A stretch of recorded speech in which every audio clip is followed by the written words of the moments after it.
I want to share an example of what nervous system healing with somatics can look like in the wild. So, out in real life, while life is lifing, while you're in it, what can this look like? So, there can be value in having a practitioner, in having a safe container, in doing this work in like a closed container, a closed environment. But the reality is, a lot of this work happens when we are out living life, when we are trying to expand our capacity for whatever it is that life brings and for whatever it is that we are struggling with at the time. So, for those of you who don't know me, I'm Denise. I'm an energy healer, a meditation guide, a past life regression practitioner, oracle card reader. I'm in my somatics training at the moment. I'm almost certified. And I live with complex chronic diseases. I'm recovering from complex chronic diseases, and I work with a lot of patients who live with complex chronic diseases. So, I'm going to give an example from my life. I have developed a lot of trauma around being in the car and driving. And throughout that, something that comes up for me a lot of the time when I'm in the car is a lot of panic, a lot of tension, a lot of fears around having an allergic reaction in the car, this sense of being trapped and this feeling really unsafe the whole time. And how that shows up in my body is tension in my muscles, in burning, in a tight jaw, in really shallow breath. It feels like I can't catch my breath or I can't breathe. Sometimes I become heightened awareness to my mouth and how my mouth feels, because I've had scenarios in the past where I've had really severe allergic reactions while in the car, where my mouth swelled, my lips swelled, my tongue swelled, my throat got tight, my airway was becoming compressed. And that's not my only trauma in the car. I also have some other layers to this. Okay, so as always, there's going to be several layers to these situations that we're trying to work through. So today, there were a few triggers. There were a few, I could analyze all of the reasons why this showed up today. There are some clear triggers, but also these things show up as we are ready to heal them. So as they show up, this is an invitation, explore that and to heal the next layer of that. And so as this showed up in me this morning, I'm in the passenger seat. We're taking my preschooler to a specialist appointment. She's talking to me from the back seat. My partner's driving, and I was really not okay. I could tell that I was really not okay in my body. I knew I had to make it to this appointment. We had about a 30-minute drive there and a 30-minute drive back, and I had to get through the specialist appointment in between. So what did I do? I leaned in. I began to invite myself to notice what was happening in my body. So that looked like me sitting in my seat and beginning to tune in, and without trying to change anything, allowing the sensations to be there as they were without trying to change anything, but just simply bringing my awareness to it. Bringing my awareness to my breath. It was really shallow. It felt like I couldn't catch my breath. Bringing my awareness to the tightness in my jaw. It was really seized up. Bringing my awareness to the sensations in my mouth. Noticing how my tongue felt like it took up a lot of room in my mouth, but that it wasn't actually swelling. Noticing the tension in my shoulders and in my chest and in my arms and the burning sensation in my muscles.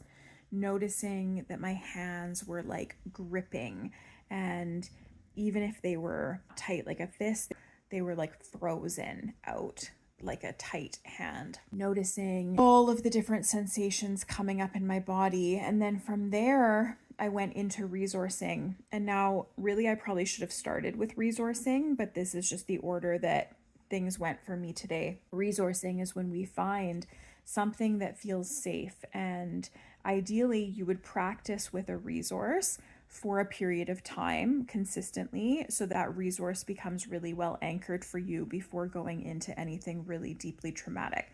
So I already have a really strong resource. I have a few of them. One of them was less accessible in a moving vehicle. So instead, I went to my other resource that is a place. It's a place that I grew up going to. It was my favorite place. It always felt like my soul's home.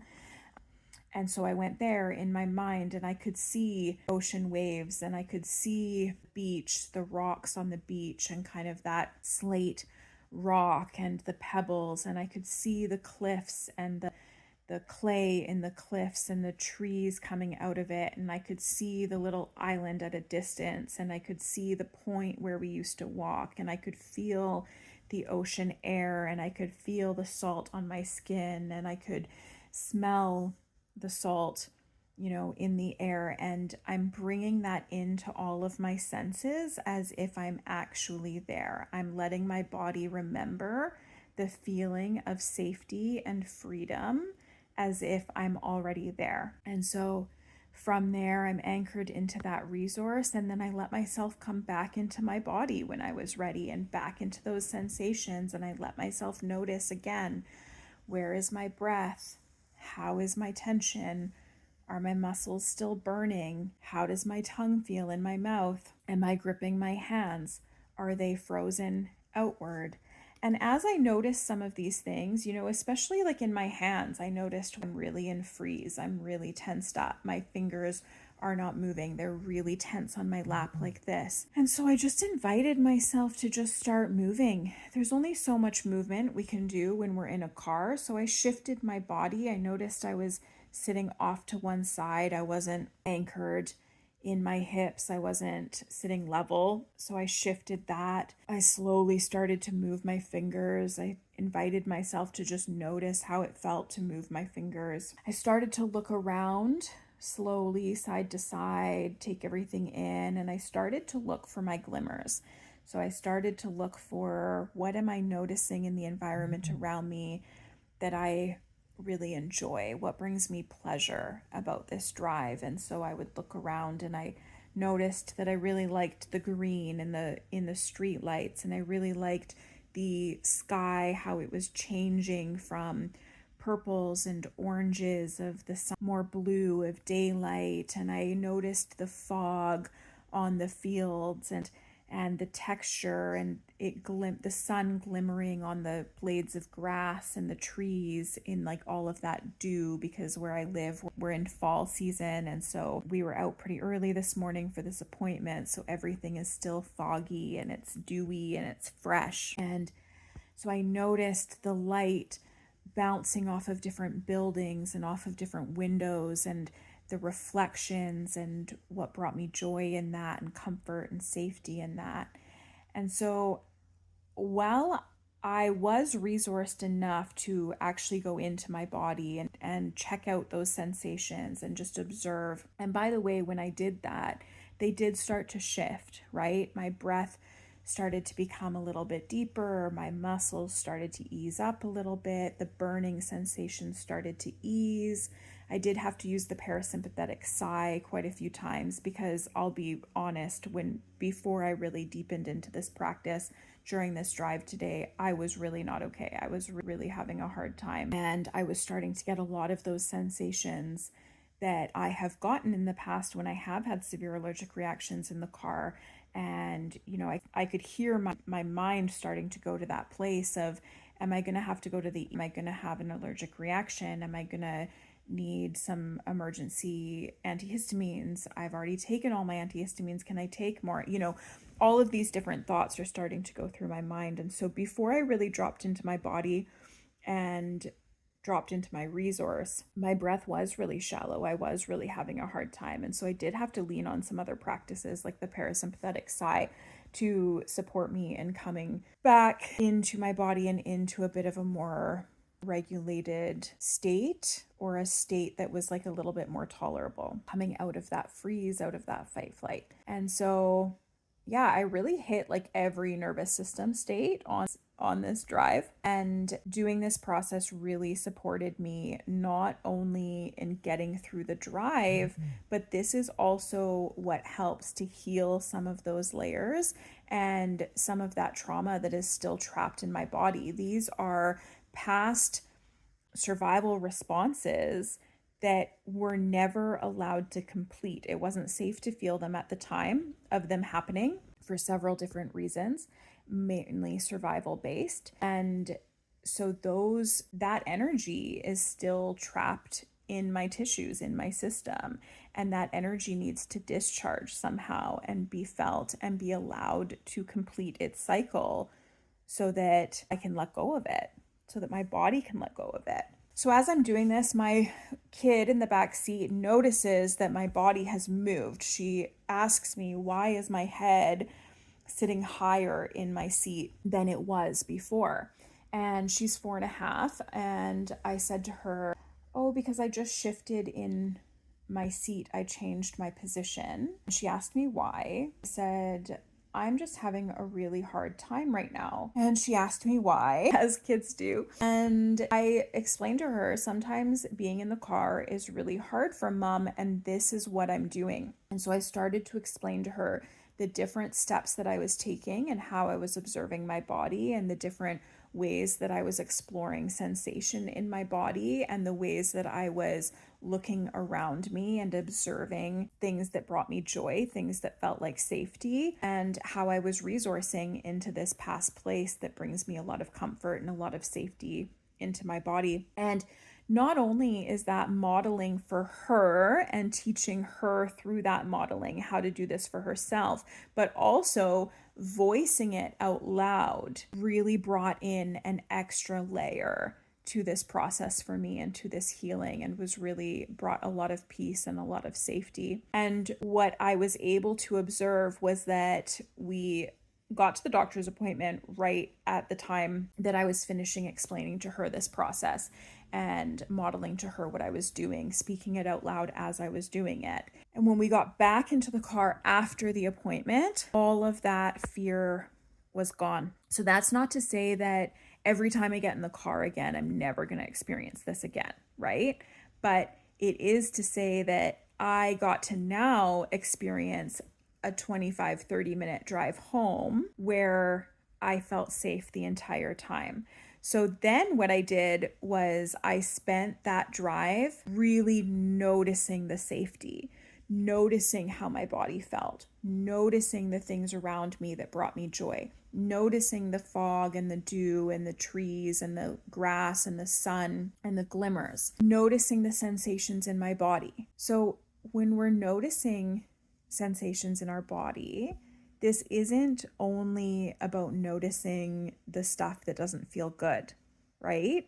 This is also about creating safety in our body, resourcing safety in our body, reconnecting to safety in our body. And so that means also noticing when we feel safe, noticing where my breath is, noticing how my body feels, noticing if I'm gripping or where my hands are, or if I feel loose or if I feel at ease. So a lot of people, I think, get stuck in this place where when they are doing this work, it's only when they don't feel good. And then we are only looking for the sensations that don't feel good. But it is equally, if not even more important, to make sure that we are also noticing when we do feel good, because that's where we want to build more of. And that's where we begin to expand some of that capacity so that we can eventually go into deeper and deeper layers. But you can't go into those deep layers until you have a resource, until you have a sense of safety, because you need something to hold you and to keep you safe while you explore those things that have felt really unsafe. After we were home, this was also a really good opportunity for me to notice, what does my body need right now? I felt really fatigued. I had been up really early for this appointment, much earlier than my body is normally up. We had a pretty busy weekend. I felt really fatigued, and I felt like that was really normal and appropriate for me to feel fatigued given the recent circumstances. But what I was noticing was that my body really needed some gentle movement.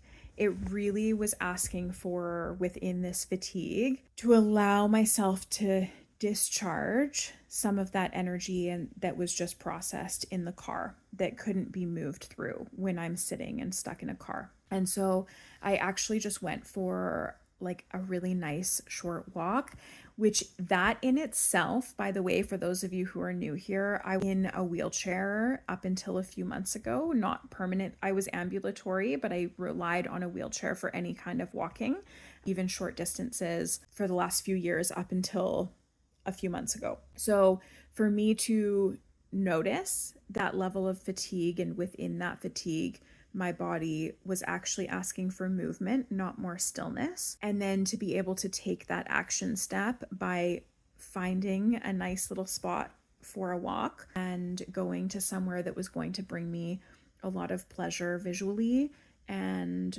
calmly, quiet, was a really healing action step in itself. So sometimes the action step is also the healing rather than the processing. Sometimes it's in actually taking action, taking that step. So I have a few more real life stories from recently to share with you guys about what this kind of nervous system healing and work can look like in real life in action. But I won't share it here. Maybe I'll come back on another video later, but check out my blog later. Maybe it'll be there.